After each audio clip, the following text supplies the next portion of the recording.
Welcome to my Yaramoto channel. If you're new here, my name's Paul. Just want to give you a quick sort of update, as I haven't spoken to anybody recently online. Just watching where I'm going here. Let's open the visor a bit.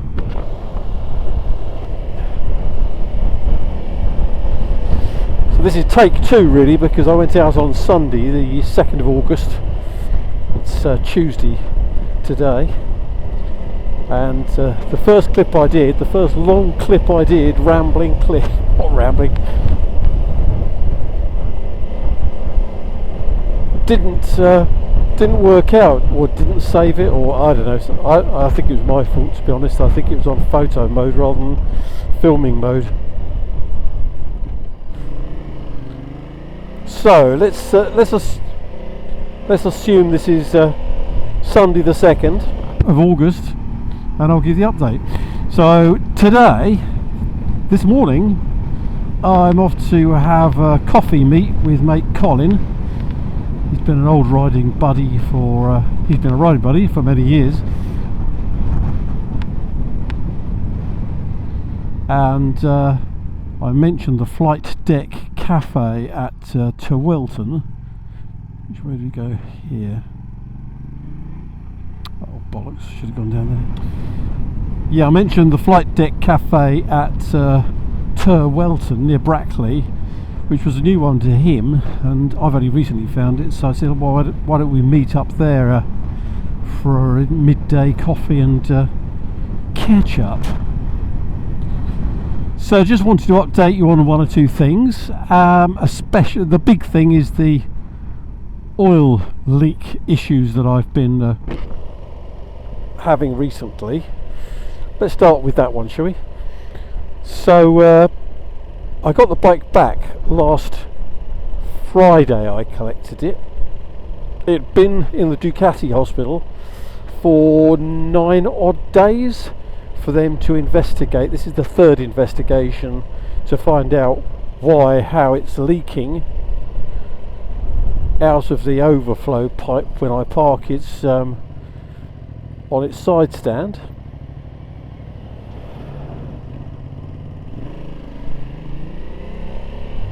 After a long run, and I'll give you the short story. They couldn't find any particular reason for it, and then I posted something on Facebook on the V2. Oh bollocks! Road ahead's closed. Excellent.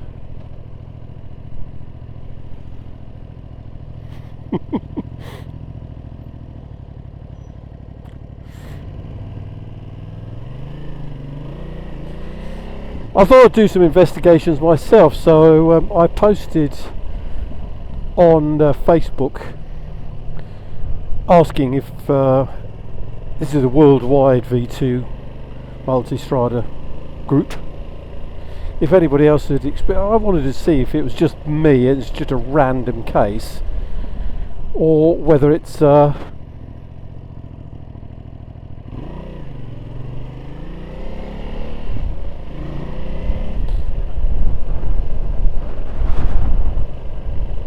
whether it was a widespread issue. I had a few responses from people saying, yeah, a bit of leakage, but they weren't sure what it was, where it was coming from. One guy in the United States actually usefully mentioned that he'd had similar issues, and after investigation by his Ducati dealership, had discovered that there was a bulletin issued by Ducati about a week or so before I posted online, and he said it looks as though they've redesigned or updated, or both, the oil pipe hose, oil breather hose that comes out of the airbox and exits beneath the bike through the centre of the cowl at the front.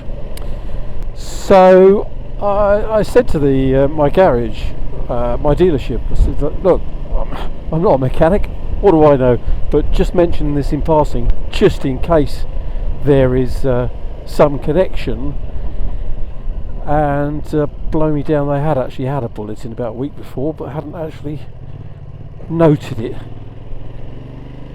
and therefore hadn't related it to my issue. So as they couldn't find any leaks whatsoever after a good investigation by one of their senior techs, if not the boss's son, they ordered the parts on the assumption that that must be the reason, fitted it, tested it, and handed it back to me, and everything appears to be good. Strangely enough, following my ride out today, that is to say the Tuesday after the Sunday, so the Tuesday when I'm filming this, but to try and never mind anyway. So just before I came out, the phone rang, and it was the service manager at Ducati, and he said, "You'll be interested to know that another Ducati V2S owner has just pinged him an email showing him pictures of an oil leak, saying what's going on here, and he'll be able to reassure him that there should be a quick fix for that once he's got the new revised part in." So maybe this is just the start of the issues occurring.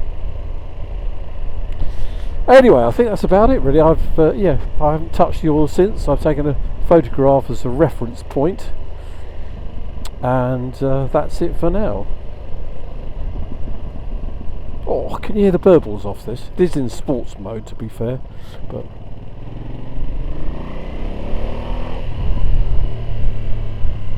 I was going to mention the clutch on here, because I don't think I mentioned it on a previous. I know it's been mentioned on other videos.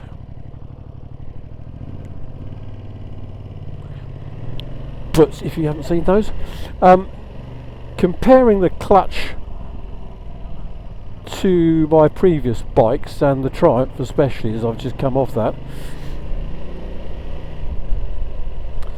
it's definitely heavier work to pull the clutch lever in on this bike.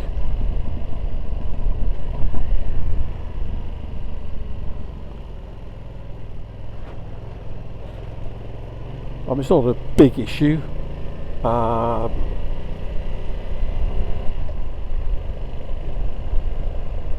it is notable, and compared to most other bikes as well. Now, I know a lot of you will probably say, well, it's got a quick shifter, use that. Well, yeah, you don't want to always use the quick shifter, do you? Especially if you're pulling away, and first and second is usually a bit of a clunk on any sort of quick shifter. So I tend to use the clutch lever probably about 60% of the time, just to provide smoother. So anyway, that's the clutch. So just be aware of that when you test ride it, see what you think, but it's perfectly livable with. We'll do some hand exercises. And the other thing was, I've come a right shitty way here, haven't I? I'm doing a loop to what I sometimes use as a filming location. Yeah, when I first rode this, I did notice some tingles through the handlebars at sort of cruising speeds, you know, the 60, 70 plus.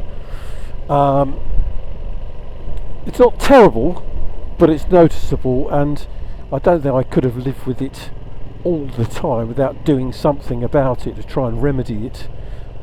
So rather than going down the direction of adding expensive bar end weights, I thought, oh, grip puppies. And then I saw on Amazon these, which are Oxford grips, effectively the same thing, but I think these are a thinner diameter than grip puppies that I've used before, and that's already worked. I haven't felt the vibes through there since. So that was a good purchase.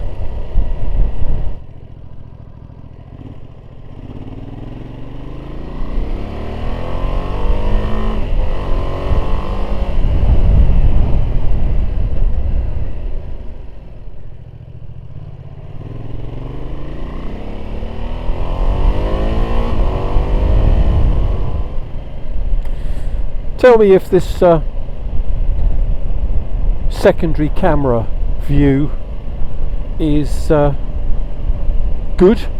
I've seen other YouTubers stick the secondary camera here, and although it gets protection from the screen, which I can understand why they do it, I don't think it's a great position because you're mostly looking slap back straight at the rider, whereas my thinking is if I lay the camera back a bit, you hopefully can see more over the shoulder of the countryside we're going in and what's behind me or who's following me. Right, just two more things I was going to mention before I cut it back to the cafe near Brackley, or the approach to it anyway, which is the Osmo Action and my new CarPlay units. I just need to find somewhere to pull over.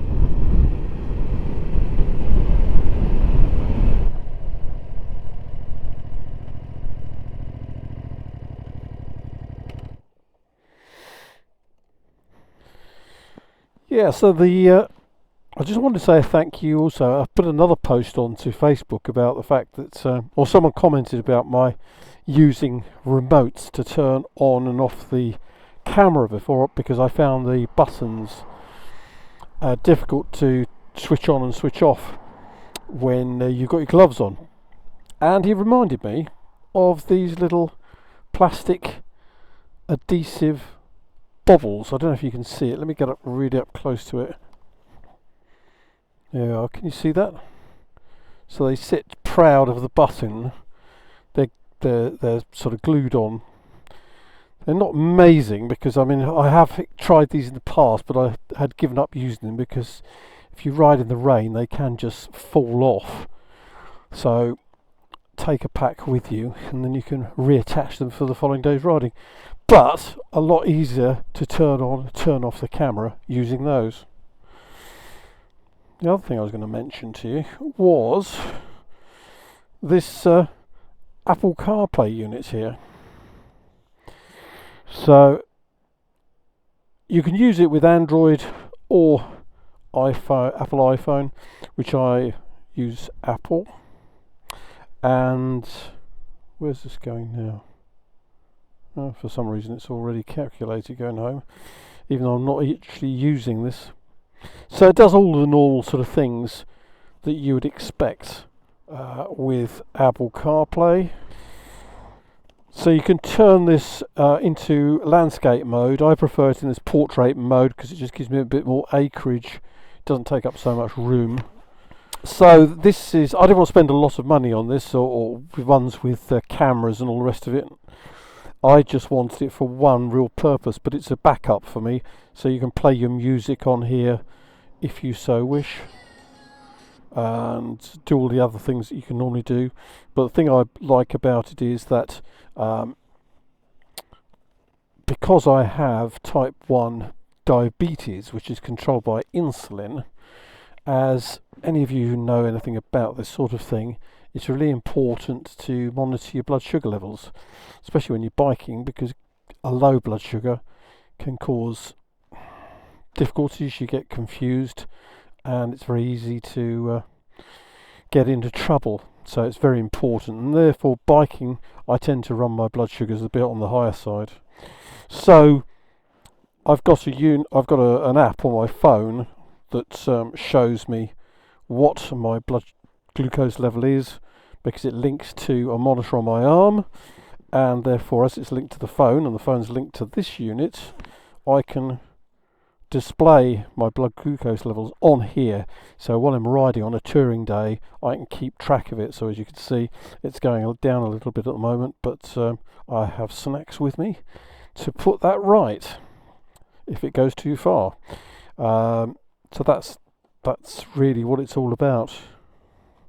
Just thought I'd explain, otherwise you'd wonder what the hell those numbers were.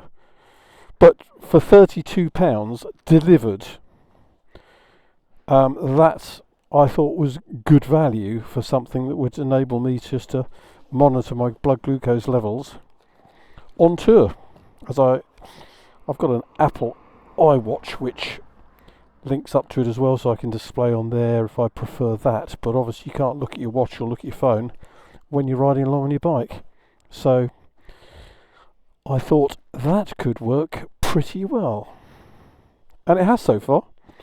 It's been perfectly good, easy to link up to the phone, does everything I want, and it's a backup for directions should I need them, or if you suddenly decide, right, let's go straight to the hotel or something. Anyway, that's that.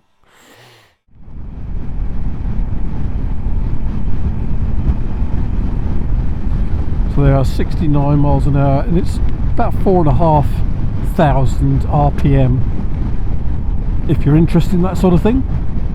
Right, okay, I'll catch up with you when we get a bit closer, and I'll just show you the entrance to the airfield and where the cafe is. Here we go.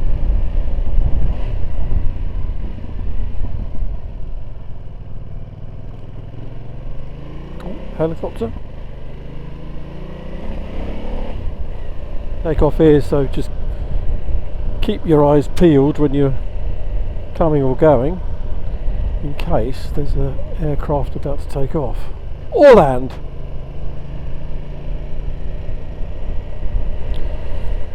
They did their first bike night last week. I didn't come to it because I didn't know about it, so I think they're just going to have a sort of wrap up as to whether that worked for them, worked for customers, and then decide whether or not to make it an irregular or regular event.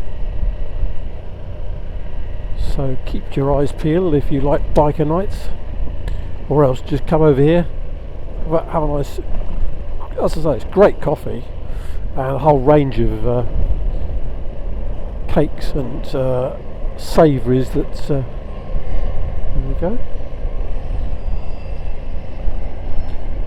Doesn't look like a modern helo to me. So just bear right here.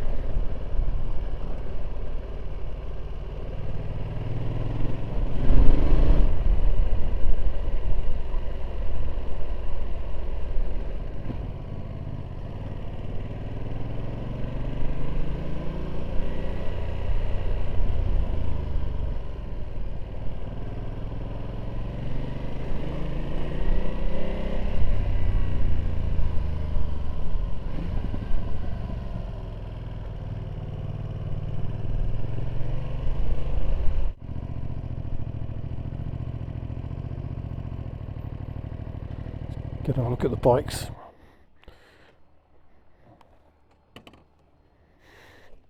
Catch up with you in a minute.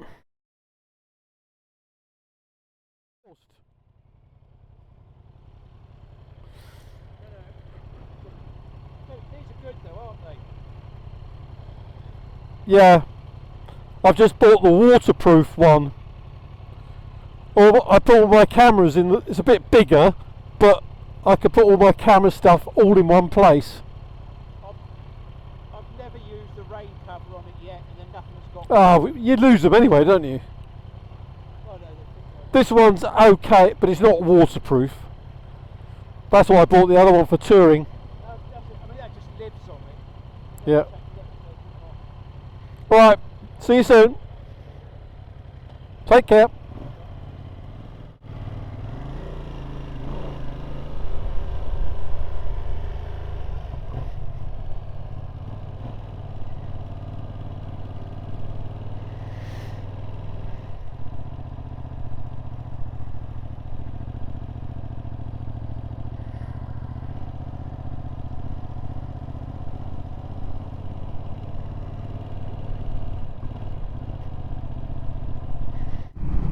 Right, cafe meet over. Carried on with my loop, as is quite often in the estate. Road closures, so heading back in another loop now. If there's anything particular you'd like me to report on with the Ducati now it's back, whether that be sort of touring setup and what I take, panniers, blah blah blah, which kit I take, what tank bags I use, comment below. So September, it's the Spain and Portugal tour. For those of you interested in thinking ahead, I've already planned out September 2027, which is going to be called the Spanish Grand Tour, which is, as it sounds, a circular route taking in some of the main cities that I've never been to and would like to, historic cities, right down to Granada, because I'd like to visit the Alhambra Palace again. This is the palace that is a Moorish palace, and it is said that everybody should see it once in their lifetime. Well, I've already seen it once and it was so memorable 40 years ago that I'm going to go again and take another tour down there, and then on the way back go via a stopover in Ronda.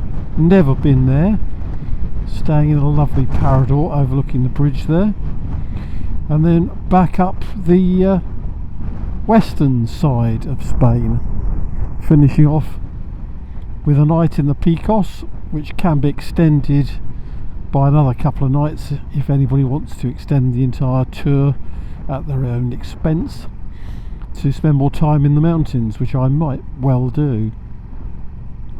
Prices are in on that. Off the top of my head, it's quite expensive, because it's quite expensive generally, but certainly for a single room. These are all good or very good hotels.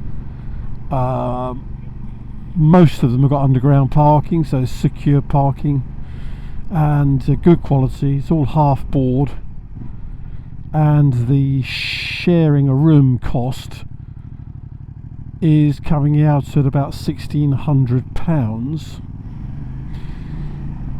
Singles can be done, but as I say, they are much more expensive. Contact me if you actually seriously want to know what they are. That will be released on the PEMC website, club website,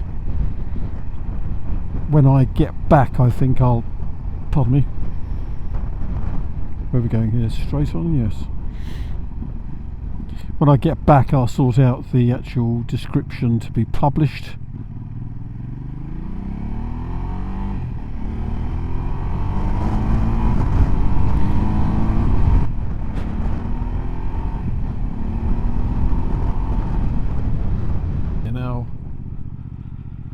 What the f are you doing? You stupid woman.